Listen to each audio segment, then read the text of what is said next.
Hello students, देखो अब हम नेक्स्ट टॉपिक की बात करने वाले हैं और वो है अपना विद्युत फ्लक्स के बारे में, इलेक्ट्रिक फ्लक्स के बारे में। तो सबसे पहले हम इसकी परिभाषा देखते हैं। तो देखो वो क्या है। विद्युत क्षेत्र में स्थित किसी क्षेत्रफल से अभिलंबवत गुजरने वाली कुल विद्युत क्षेत्र रेखाओं की संख्या को विद्युत फ्लक्स कहते हैं। इसे फाई से व्यक्त किया जाता है। तो विद्युत फ्लक्स की जो परिभाषा है उसके अकॉर्डिंग हम देखें तो बल रेखाएं कैसे जानी चाहिए, अभिलंबवत जानी चाहिए।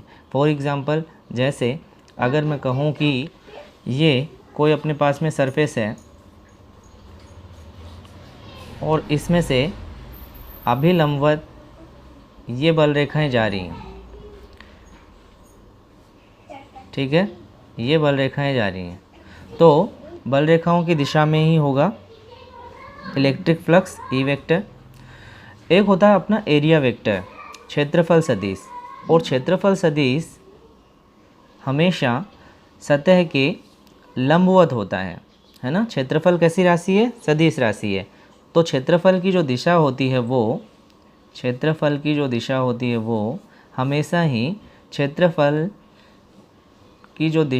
वो हमेशा ही प्लेट के लंबवत या तो ऊपर की तरफ ले लें या फिर हम कैसे ले लें, नीचे की तरफ ले लें, ठीक है। तो इस तरह से हम देख रहे हैं कि जो डायरेक्शन है क्षेत्रफल सदिश की वो हमेशा सरफेस के या तो आउटवर्ड हो या फिर इनवर्ड हो, है ना। तो दोनों में से किसी एक को मानना है हमें। जो भी हम पूरा प्रोसेस करेंगे उसमें लगातार हमें वही डायरेक्शन मान करके आगे बढ़ना होता है। तो यहाँ से देख रहे हैं हम, ये जो कोई सरफेस है इससे जो अभिलंबवत जो बल रेखाएं जा रही हैं, इन्हीं जाने वाली बल रेखाओं की संख्या को हम काउंट कर लेंगे, है ना। हम इन संख्याओं को काउंट कर लेंगे, जैसे 1 2 3 4, तो इसका फ्लक्स कितना हो गया, 4 हो गया है ना। वेबर बोलेंगे, है ना, मात्रक की बात हम आगे करने वाले। अच्छा, अगर वो 90 डिग्री पे नहीं जा रही हो, फॉर एग्ज़ाम्पल जैसे कुछ इस तरह की सिचुएशन हो, तो उस कंडीशन में क्या होगा फिर। जैसे ये अपने पास में क्या है, कोई सरफेस है और ये इलेक्ट्रिक फील्ड ई वेक्टर की डायरेक्शन, और जो एरिया वेक्टर होता है वो हमेशा ही कैसे होता है, परपेंडिकुलर होता है, सतह से हमेशा ही लंबवत होता है। तो अब हमें इसका फ्लक्स चाहिए, तो इसके लिए हम क्या करते हैं, ए का कंपोनेंट बना लेते हैं इस साइड में, और ए का अगर हम घटक बना लेंगे तो वो हो जाएगा क्या, ए कोस थीटा, है ना, वो हो जाएगा ए कोस थीटा। तो उस कंडीशन में जो अपने पास में फ्लक्स आ जाएगा इससे रिलेटेड वो होगा phi equal to E vector A vector cos theta, ठीक है। तो ये कुल निर्गत फ्लक्स का मान होगा। कोस थीटा आ रहा है तो हम इसको कुछ ऐसे भी लिख सकते हैं, phi equal to E vector dot A vector, ठीक है। यानी कि ये आदेश गुणनफल हुआ। इसका मतलब ये हुआ कि किसी विद्युत क्षेत्र में स्थित पृष्ठ से निर्गत विद्युत फ्लक्स है वह क्षेत्रफल सदिश ए वेक्टर और विद्युत क्षेत्र सदिश ई वेक्टर दोनों के अदिश गुणनफल या बिंदु गुणनफल के बराबर होता है, ठीक है। अच्छा, अब अगर हम बात करें तो विद्युत फ्लक्स है उसका SI मात्रक, विद्युत फ्लक्स है उसका SI मात्रक, और उसका SI मात्रक होता है क्या, न्यूटन पर कूलाम इनटू मीटर स्क्वायर, ठीक है। या फिर हम इसको एक और लिख सकते हैं, वो होता है वोल्ट इनटू मीटर, और इसे ही क्या कहा जाता है, वेबर कहा जाता है। इसे ही हम क्या बोलते हैं, वेबर बोलते हैं। वेबर को हम इस तरह से लिखते हैं, ठीक है। अच्छा, इसकी विमा, फ्लक्स की विमा क्या होती है, तो फ्लक्स की विमा होती है M1L3T-3 A-1, ये आपको डायरेक्ट याद रखनी है, या फिर आप इसे निकाल भी सकते हो। क्षेत्रफल की विमा आपको आनी चाहिए, विद्युत क्षेत्र की विमा हम पिछले वीडियो में देख चुके हैं। दोनों को आप सोल्व करोगे तो विमाएं बड़ी आसानी से सरल करनी आपको आती हैं, तो आप ये निकाल सकते हो। अच्छा, साथ में ही यह कैसी राशि है, तो फ्लक्स है वो कैसी राशि है, वो एक अदिश राशि है ना। वो कैसी राशि है, विद्युत फ्लक्स अदिश राशि है। इसका मतलब इसकी कोई दिशा नहीं होती है, अदिश राशियों की कोई दिशा नहीं होती है। यहाँ से भी आप देख सकते हो दो ऐसी राशियाँ जिनका हम अदिश गुणनफल कर रहे हैं, तो उससे हमें जो राशि मिलती है वो कैसी मिलती है, अदिश राशि ही मिलती है। ठीक है, तो इस तरह से आप बता सकते हो, ये फ्लक्स के बारे में कुछ महत्वपूर्ण बातें हैं। ठीक है, अच्छा अगर पृष्ठ है वो बहुत बड़ा हो, है ना, बहुत बड़ा पृष्ठ होगा, तो उस कंडीशन में हमें क्या करना पड़ेगा, समाकलन करना पड़ेगा। और समाकलन करना पड़ेगा तो हम फिर उसे कैसे लिखते हैं, वो हम लिखते हैं, अच्छा देखो वो हम किस तरह से लिखेंगे, वो हम लिखेंगे जैसे कोई बड़ा पृष्ठ है तो समाकलन करना पड़ता है हमें, और समाकलन करेंगे तो किसी बड़े पृष्ठ से, किसी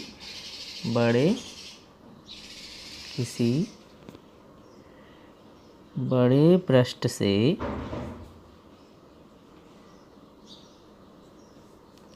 संबंधित विद्युत फ्लक्स,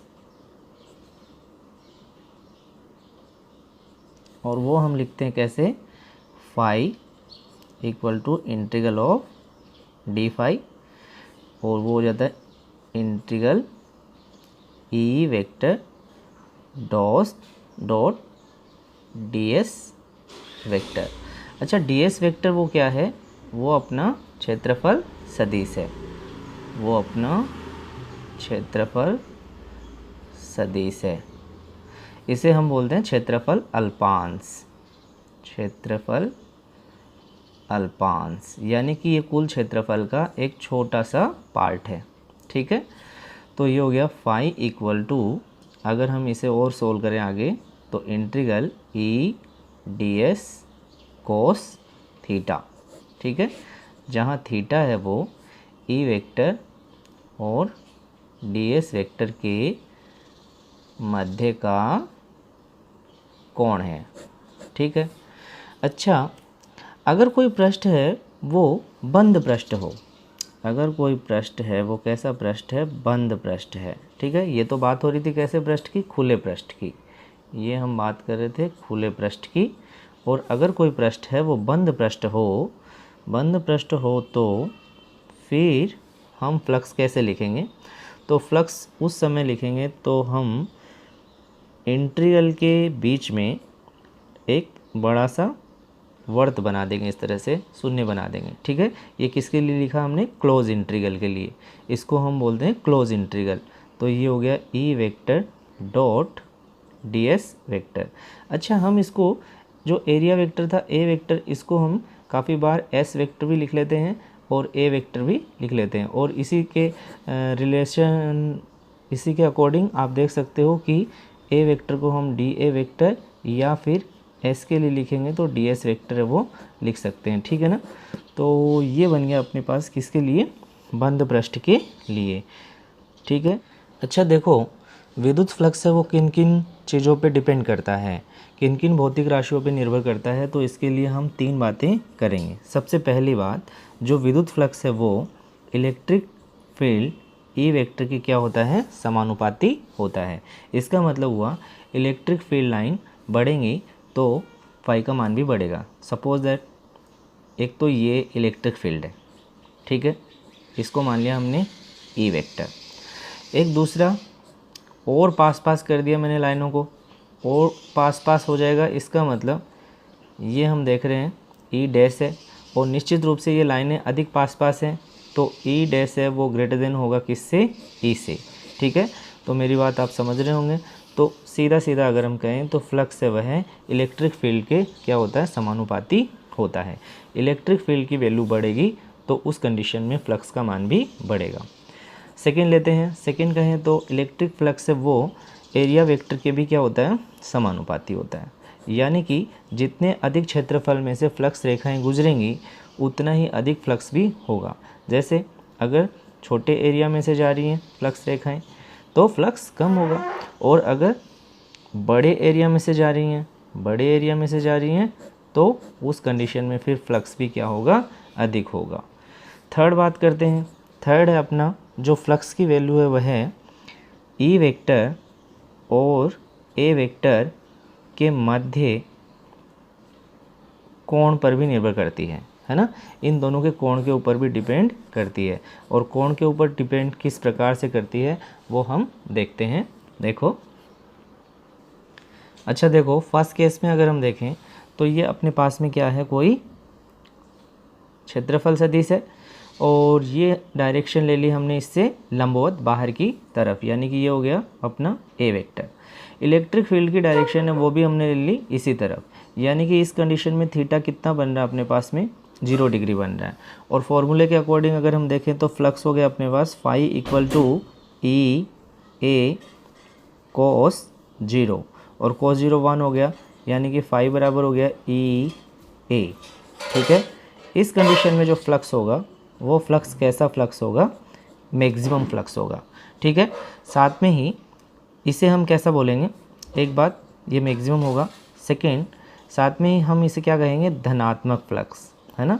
ये बाहर की तरफ निकल रहा है, इसका मतलब ये कैसा फ्लक्स है, धनात्मक होगा। और तीसरी बात ये कैसा फ्लक्स कहलाएगा, निर्गत फ्लक्स कहलाएगा। ठीक है, या फिर कहें कि ये निर्गत धनात्मक फ्लक्स होगा, यह है निर्गत धनात्मक फ्लक्स होगा। दूसरी कंडीशन में देख लो, अगर हम कहें कि ये वही सरफेस अपना, ठीक है,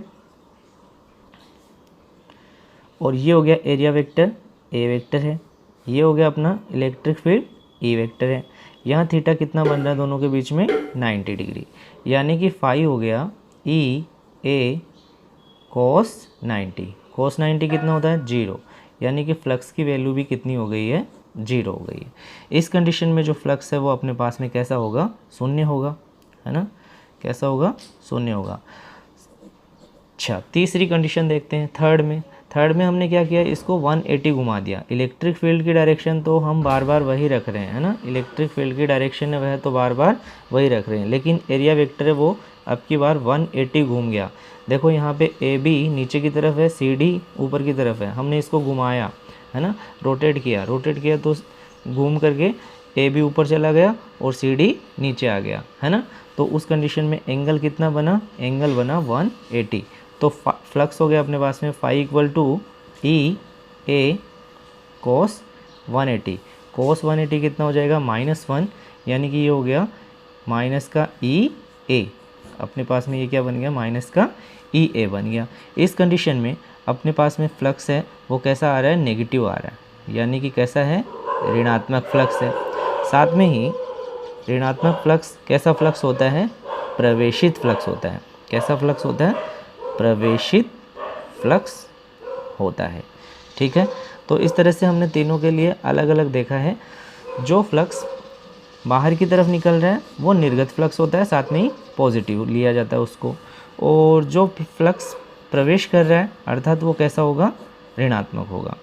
या फिर आप इसे कुछ इस तरह से समझ सकते हो, जैसे ये कोई बंद पृष्ठ है मान लो, और ये फील्ड लाइन जा रही हैं, ये सभी की सभी फील्ड लाइनें इसमें से जा रही हैं। ठीक है, तो यहाँ से तो फ्लक्स प्रवेश कर रहा है, तो हम जो एंगल बनाएंगे एरिया वेक्टर बनाएंगे, ठीक है, इस तरह से, ठीक है, तो वो क्या बनेगा, 180 से अधिक बनेगा। जैसे ई वेक्टर और ए वेक्टर के बीच का एंगल क्या बनेगा, 90 से अधिक बनेगा, 90 से अधिक बनेगा। ठीक है, और 180 से छोटा बनेगा, है ना। यहाँ दूसरी तरफ देखें, यहाँ निर्गत फ्लक्स है, तो निर्गत फ्लक्स और एरिया वेक्टर के बीच का जो एंगल है वो कहाँ से कहाँ तक होगा, वो होगा अपने पास में 0 से 90 के बीच में, 0 से 90 के बीच में होगा। तो जहाँ निर्गत फ्लक्स होता है वहाँ एंगल होता है 0 से 90 डिग्री, और जहाँ प्रवेशित फ्लक्स होता है वहाँ एंगल होता है 90 से 180 तक। ठीक है, तो इस तरह से आप इसे समझ सकते हैं।